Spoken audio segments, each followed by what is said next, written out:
Zipper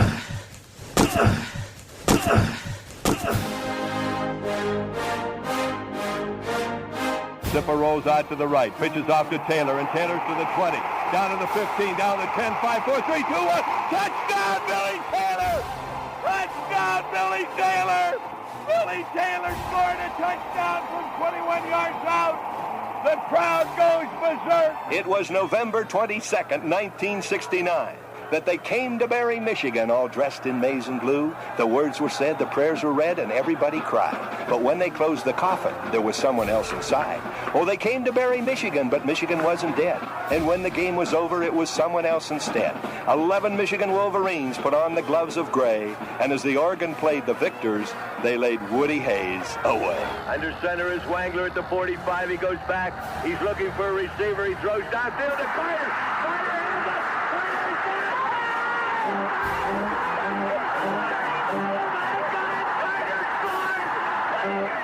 Who's got it better than us? Nobody!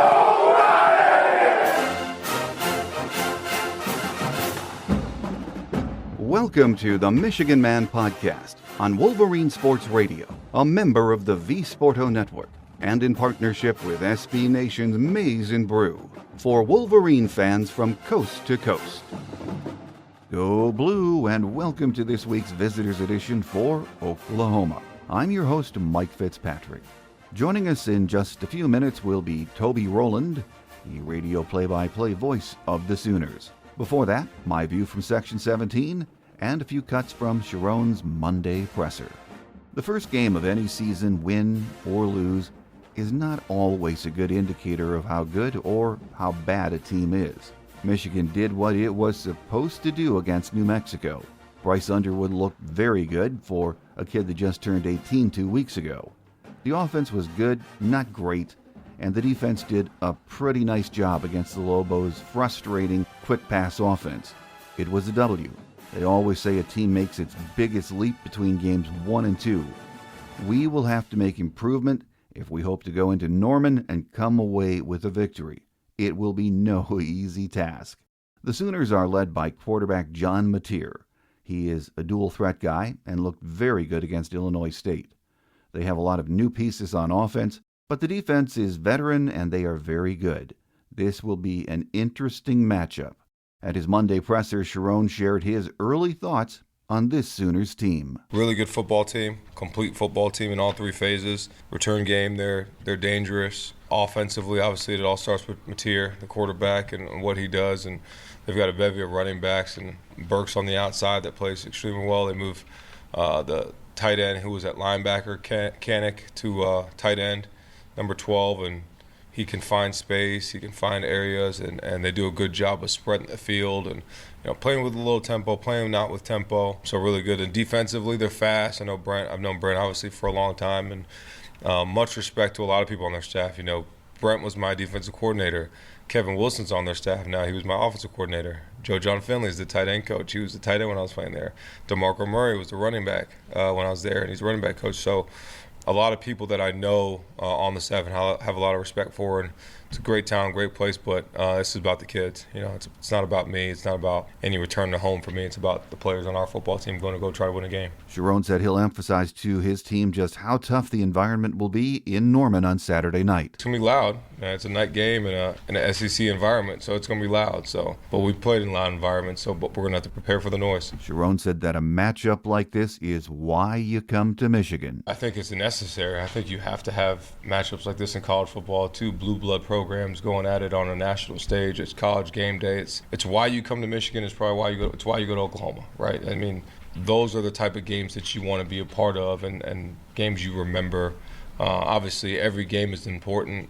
But yeah, playing against an Oklahoma, one of the winningest programs in college football, is huge to us. And to have Michigan and Oklahoma helmet on the field at the same time, the second time we've played? It's going to be a cool matchup to be a part of. My guest today says the Sooners looked very good against Illinois State, but this week is a much more difficult challenge and will give Sooner fans a much better idea of how much improvement they've made. Joining us next is Toby Rowland, the radio play-by-play voice of Oklahoma football. So stay with us.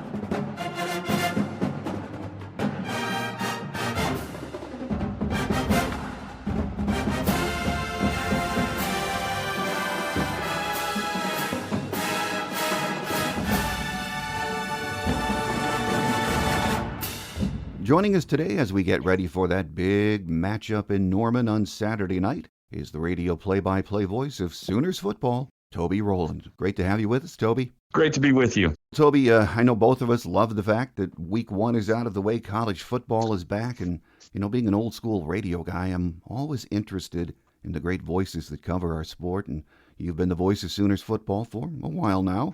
So tell my Michigan listeners a little bit about yourself and what it means to you to be the voice of such an iconic college football program. Well, I'm an Okie. I was born and raised in Mustang, Oklahoma, which is in the Oklahoma City area, and went to high school in Indiana, ironically, for 4 years because my dad's a pastor and took a church up there, but came back down here to go to school.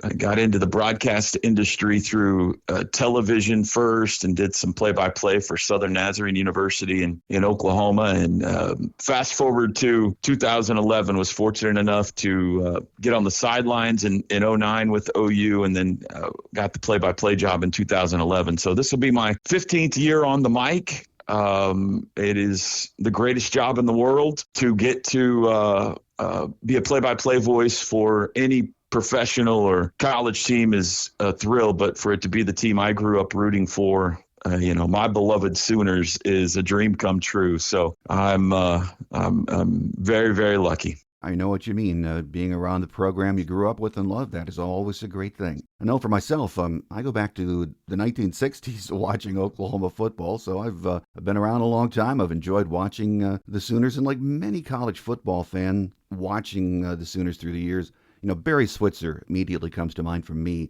This is a program that is so very rich in great tradition, isn't it, Toby? It is, yeah. I think that we're fortunate to Oklahoma and Michigan to be two of the 5 or 6 blue blood elite college football programs of all time. Mm-hmm. And certainly Oklahoma has a great tradition with started back with Benny Owen, and then Bud Wilkinson won 3 national championships. Barry Switzer won 3 national championships. Bob Stoops kind of kept it rolling. And so it's 7 Heisman Trophy winners, and it's an incredible football tradition that they have here in Norman. Well, and there have been so many great players and teams representing Oklahoma through the years. Michigan and Detroit Lion fans certainly remember.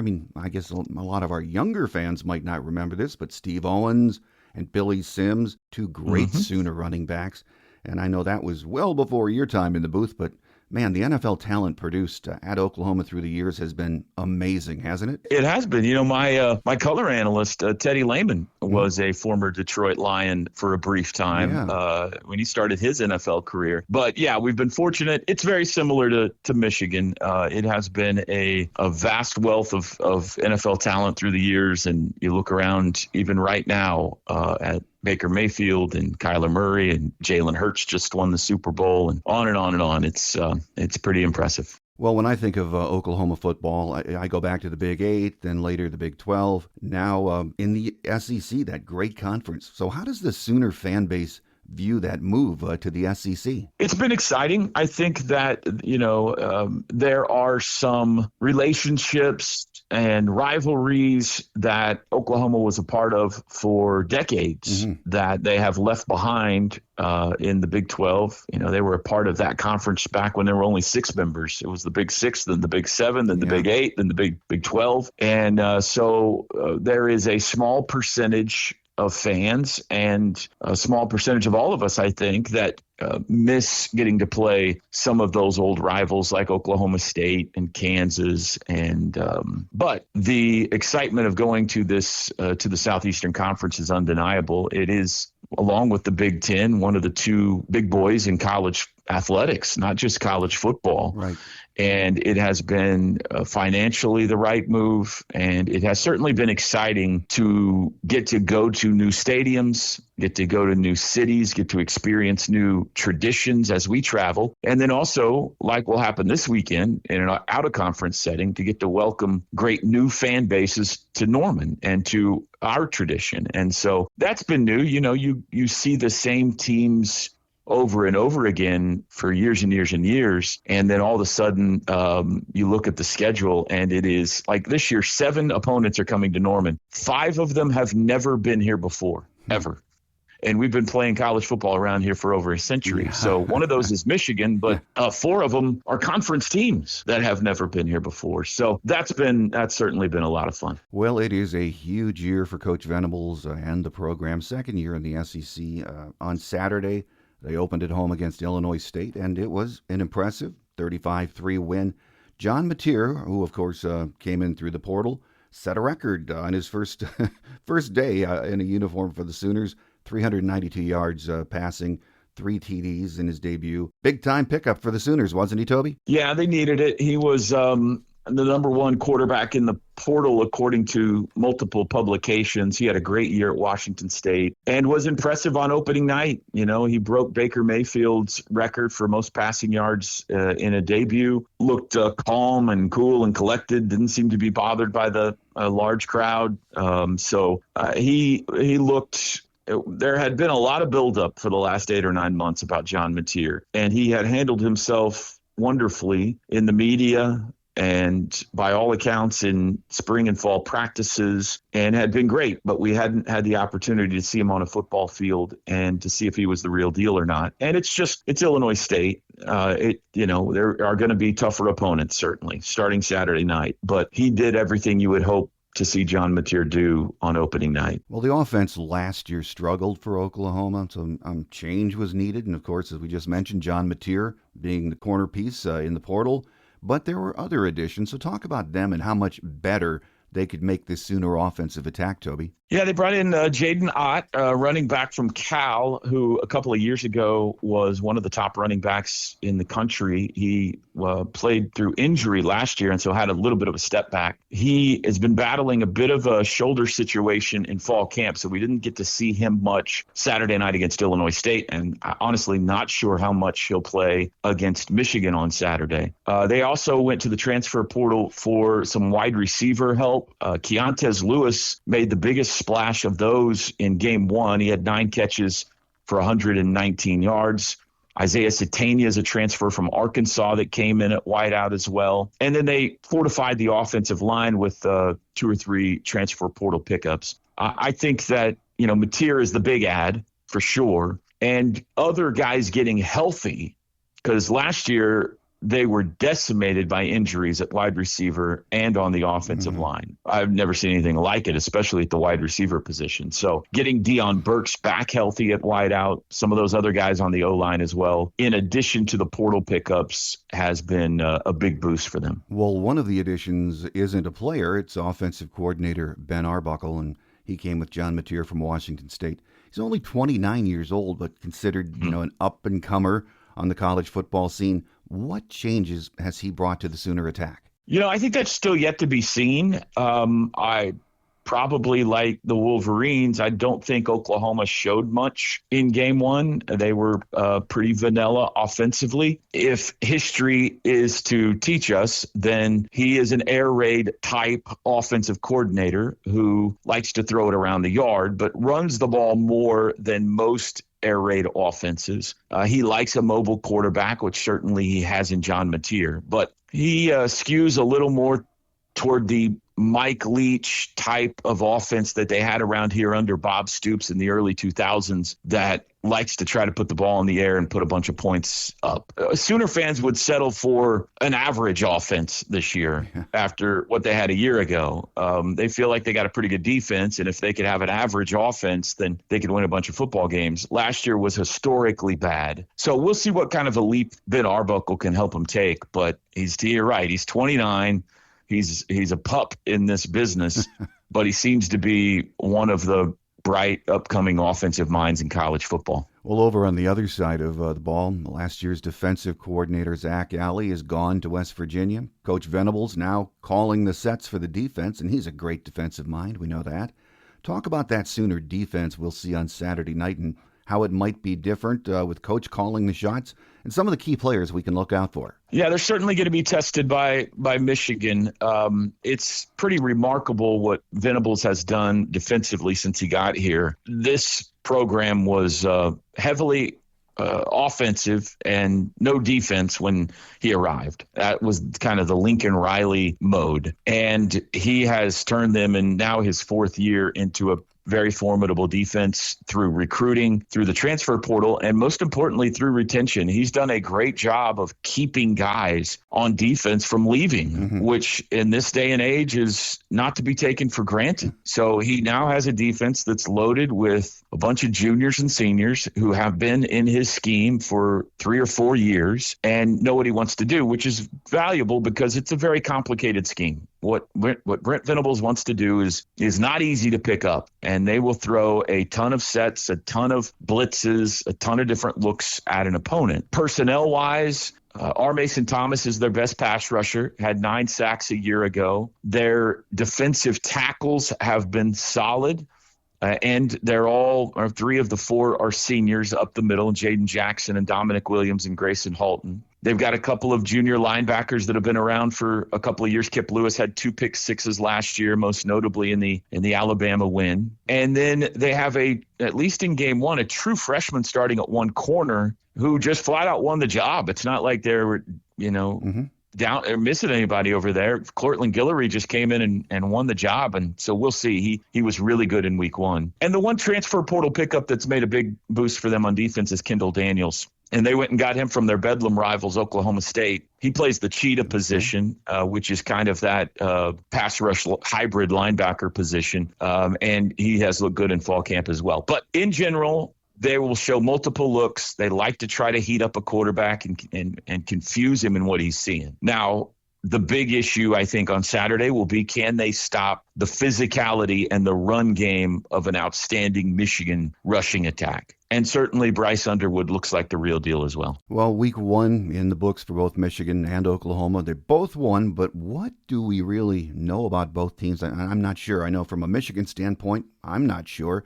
But, they always say the biggest improvement is between games 1 and 2. So we're going to learn a lot about both teams on Saturday night, aren't we? For sure. Yeah, that's for sure. And I think probably both, knowing the matchup in week 2, were holding their cards close to their vest in week 1. We'll see both teams improve, and we'll probably see much more realistically what they are. It's a big-time challenge, I think, for Oklahoma. It's an opportunity game after a very disappointing season a year ago to, if they could win it, to show themselves, their fan base, and the rest of the SEC that they're a contender this year. And I know Michigan feels, the same way. Their storyline's a little bit different in the last couple of years, but it would be a big win for the Wolverines to be able to go on the road as well. So primetime, nationally televised, College game day is here. It's going to be a lot of fun. For me, this is really a tough game to scout, especially given who both teams played on Saturday.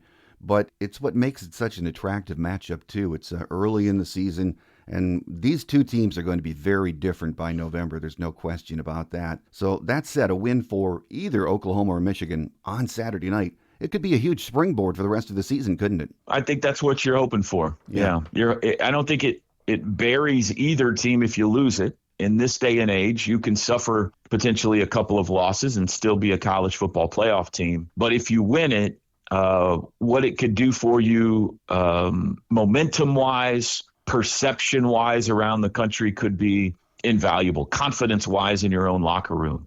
So, and I just love seeing big games like this in the non-con, when blue bloods aren't afraid to schedule each other like Texas and Ohio State did last week, like Michigan and Oklahoma are doing this week. I think that's great. They're not just scheduling easy wins. They're not avoiding tough games and tough opponents. It's great for the fans around the country. So this is fun. And I tell you, I speak for myself and a whole bunch, thousands of Sooner fans. We cannot wait for next year to get to experience the Big House as well. Well, that's great. You're right. A home-and-home series with two iconic programs. We're not seeing that much in the current environment of college football. I think that's what excites me about this matchup too, Toby, that it's between two storied programs, fan bases that just love their schools, a night game in one of the great venues of college football. I think fans on both sides, aren't sure about their teams right now, as we've mentioned.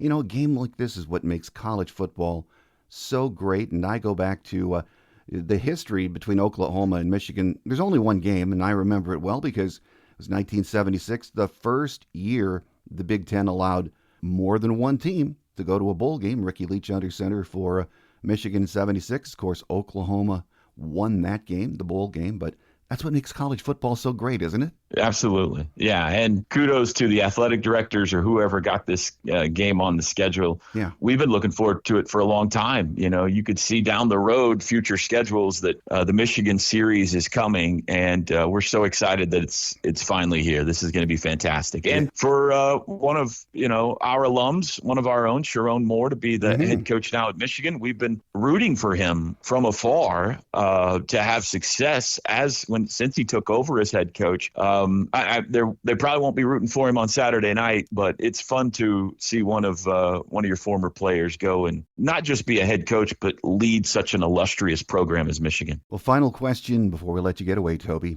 For Michigan fans, this is the beginning of the Bryce Underwood era. That's all anyone seems to be talking about that's a Michigan fan. So there's a lot of excitement. But for Oklahoma, it's their second year in the SEC, and in some quarters you hear talk in Norman that there are questions where the program is headed under Coach Venables. So for that reason and many others, this really is a huge, huge game at home for Oklahoma, isn't it, Toby? It's a big game for sure. Yeah, I think that like I said earlier, it's not everything. In the past, if you lose one game, perhaps it knocks you out of national title contention. That's not the case anymore. Certainly with the schedule that they have in front of them with the likes of Alabama, Tennessee, LSU, there are more opportunities to prove themselves down the line. But you have an opponent like this, the caliber of Michigan, on your home field with, as you mentioned, a program right now that's seeking some positivity, seeking some early season momentum. It certainly could mean a lot if they could find a way to win it. But everybody is certainly aware it is a massive challenge. Bryce Underwood is incredibly talented, and Michigan's a proven product. They know what they're doing. The physicality they play with on the lines of scrimmage on both sides of the ball is a winning product. And so it's going to take a Herculean effort for Oklahoma to get by that Saturday night. Well, this is what college football is all about. Two iconic schools getting together for a night game in a great venue, and we are looking forward to it. And here with us today to talk about Oklahoma football has been the radio play-by-play voice of the Sooners, Toby Rowland. Toby, thank you so much for being so generous with your time today, and enjoy Saturday night. It's my pleasure. I hope everybody enjoys the game. Thank you so much.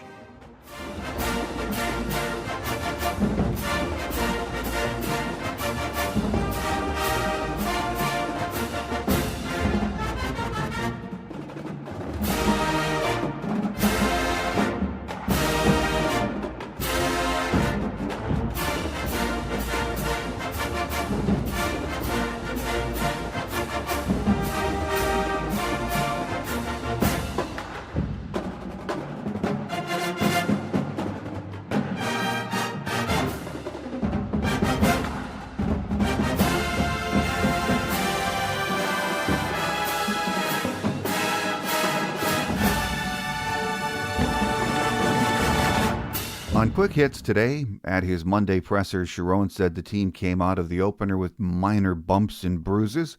They are in pretty good shape for Saturday night's challenge. On Thursday's Michigan Game Day show, we'll be joined by Chris Ballas from the Wolverine on 3. We'll also have any injury updates the staff releases, game day notes of interest, and a weather update for Saturday night's game. A reminder to tell your Wolverine friends and family about the show, and please share your comments or reviews on the program wherever you get your podcast from. That does it for now. I'm your host, Mike Fitzpatrick. Until Thursday, take care, and as always, go blue. Thanks for joining us today on The Michigan Man, here on Wolverine Sports Radio, a member of the V Sporto Network, and in partnership with SB Nation's Maize and Brew. Our listener lines are open 24/7 for your calls at 313-263-4842. That's 313-263-4842. Or email us at themichiganmanpodcast@yahoo.com. That's themichiganmanpodcast@yahoo.com. The Michigan Man Podcast is produced at the studios of Robin Lynn Productions, Allen Park, Michigan, and is not affiliated with the University of Michigan. Go Blue!